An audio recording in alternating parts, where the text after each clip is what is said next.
What's good, all you the Who That Nation? It is the one and only Who Dat Davis here for you. If you don't know, you will know that over here we bleed black and gold until we are dead and cold. And before we get started with today's video, make sure you go ahead and hit that like button, hit that subscribe button, and hit that notification bell for your boy so you know when he goes live or when he posts a video concerning all things Saints news. And there is a lot to talk about right now. First, we're going to get into the injury report / game statuses. Then we're going to get into the Saints roster moves. Then we're going to get into the Minnesota Vikings and their injury report. Let's start with the injury report for the New Orleans Saints. It has been ruled out that Marcus Williams, Nick Easton, and Traquan Smith have been ruled as out. They will not be playing this Friday. You've got Andrews Pete and Trey Henderson listed as questionable. Plus, the plus side, look, there's two plus sides. One, Lil Jordan Humphreys has been moved up to the active roster. And two, Carl Granderson has been listed as full. He is 100%. He's ready to go for tomorrow, and that is actually really good. He can fill in that other spot outside of Cam Jordan. He can get that pressure. He can get those stunts. I love it. Next thing I want to talk about, look, let's get a little further into these Saints roster moves because there's a lot to talk about. First, like I said, Lil Jordan Humphreys has been activated from the practice squad, or elevated, I should say. And I believe this is going to be a good thing because, look, when a guy gets his first touchdown pass, not his first touchdown pass, his first touchdown catch in the NFL, he's going to be hungry. He's going to want more.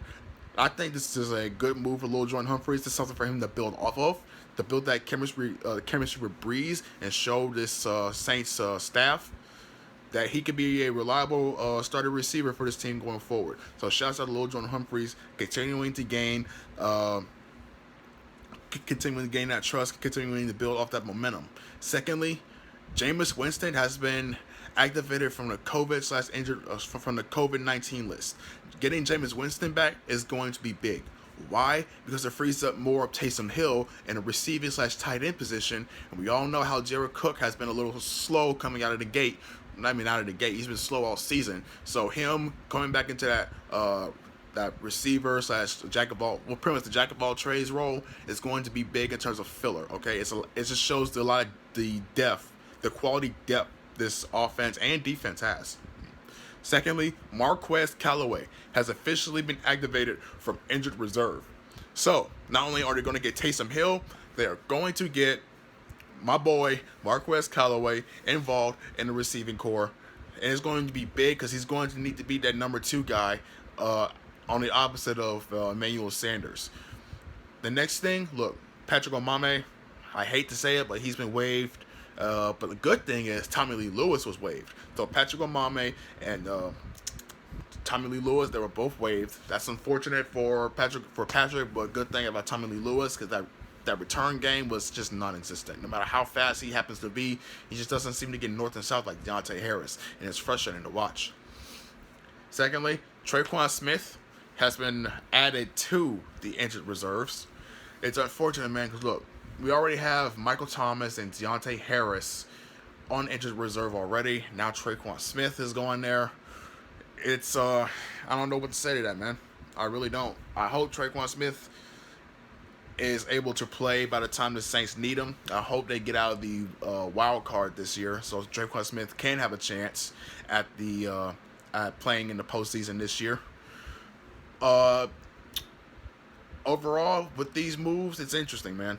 It's interesting for the sole fact that I know a lot of people want to have Kenny Stills play for the Saints, but look, let me go ahead and address this right now.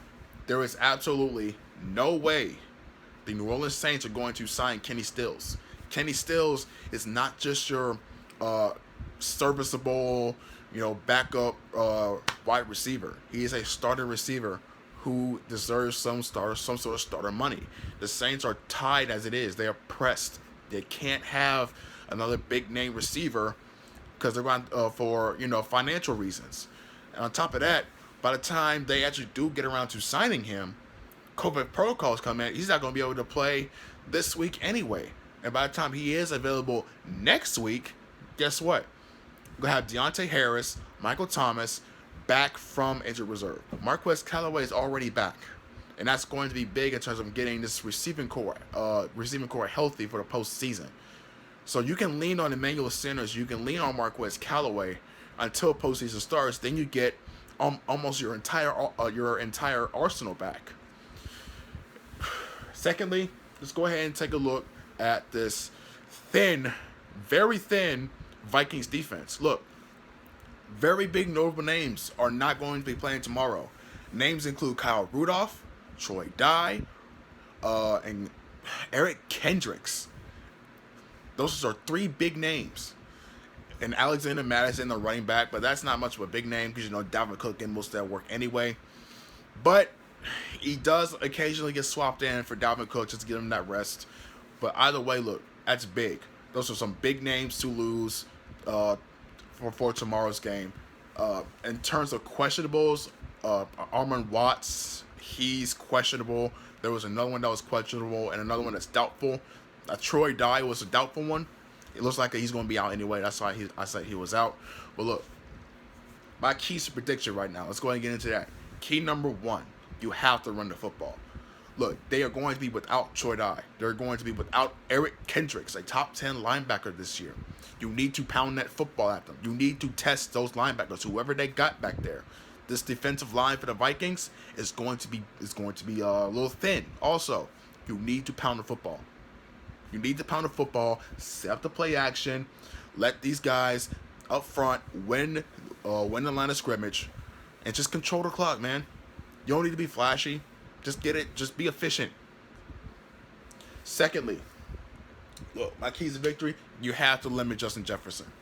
Now, I know Adam Thielen is a top-notch receiver that doesn't get talked about a lot, and with good reason. But Justin Jefferson is the one that Kirk Cousins has been leaning on in terms of making big plays when the chips are down.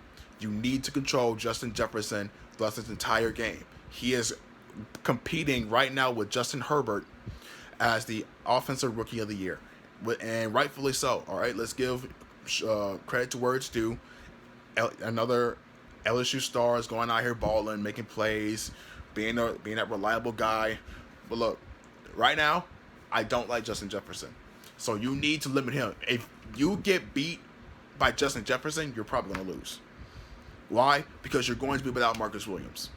Marcus Williams is your one. Is that reassurance in case he ends up burning one of your starting corners, whether it be Jack Rabbit or whether it be Lattimore. Most likely going to be Marshawn Lattimore. At the end of the day, look, having Marcus Williams out is serious to the fact that it takes away the deep ball, and Kirk Cousins can really sling that thing, and Justin Jefferson can go out there at high point the football.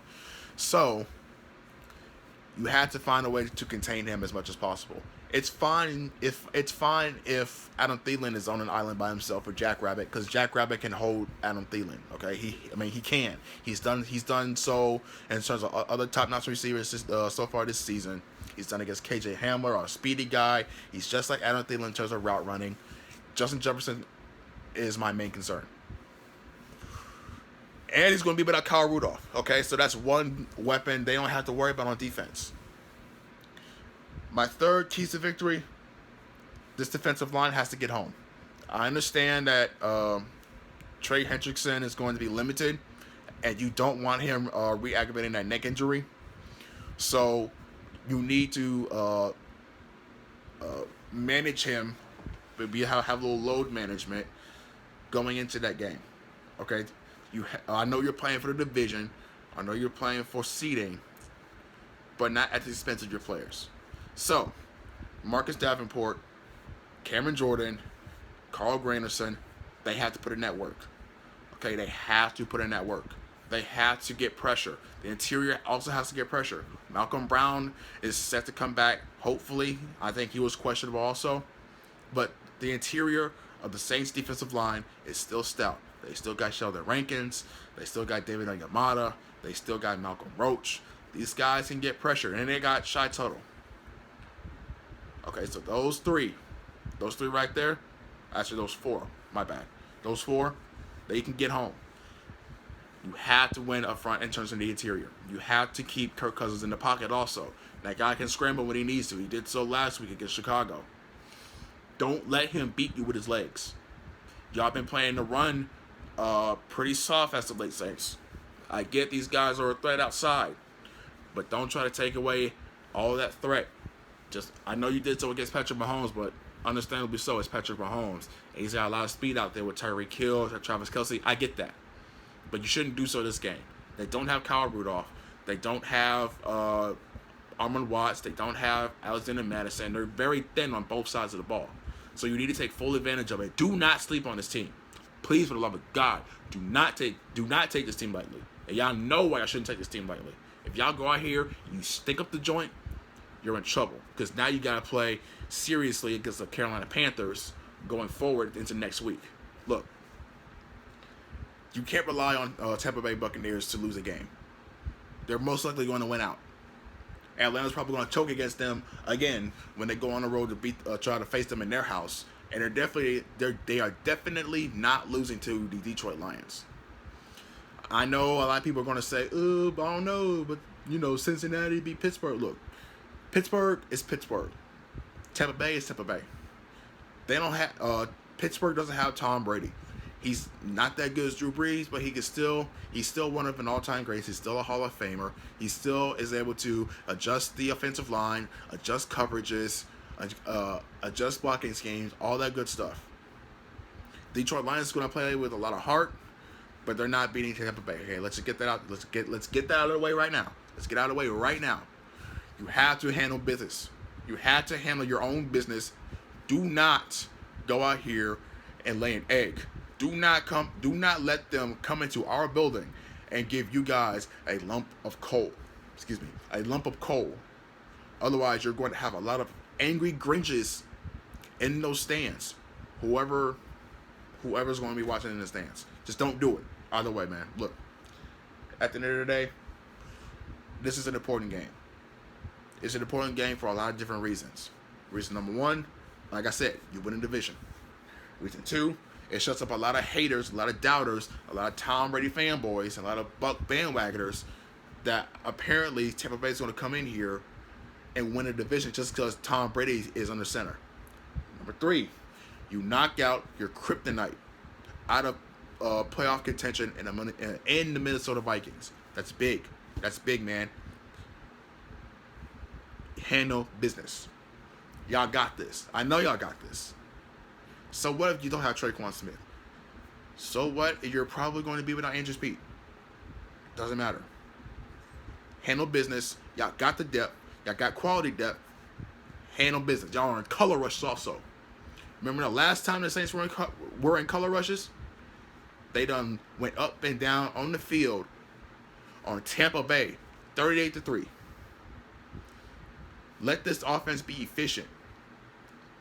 The one thing I'm looking forward to seeing Lil Jordan Humphreys build off of that touchdown catch he had last week against the reigning, defending Super Bowl champions in Kansas City Chiefs. That's pretty big. It's pretty significant. It does a lot for your confidence. So I'm looking for Lil Jordan Humphreys to be that number 3 going forward in the Saints offense. But that's it. That's all. Let me know what kind of matchups and keys to victories you guys are hoping to see. What you guys' opinions are. As always, go ahead, leave that like, leave that comment for your boy. Hit that notification bell. Hit the subscribe button. Don't miss anything yours truly puts out. Because I promise you, the more I do this, the more lit it's going to become. Follow me on Facebook at facebook.com/stateofblackandgold. Go ahead and follow me on Twitter at Real Aaron Davis. It's going to be lit. I promise you, it's going to be lit. Tomorrow, I will be doing my live reactions, and I will be wearing my old 09 Super Bowl jersey, man. My old 09 Super Bowl jersey. Lit. But that's it. That's all for right now, guys. I'll see you tomorrow. And as always, it is who dat, black and gold until we are dead and cold. Holla at y'all tomorrow.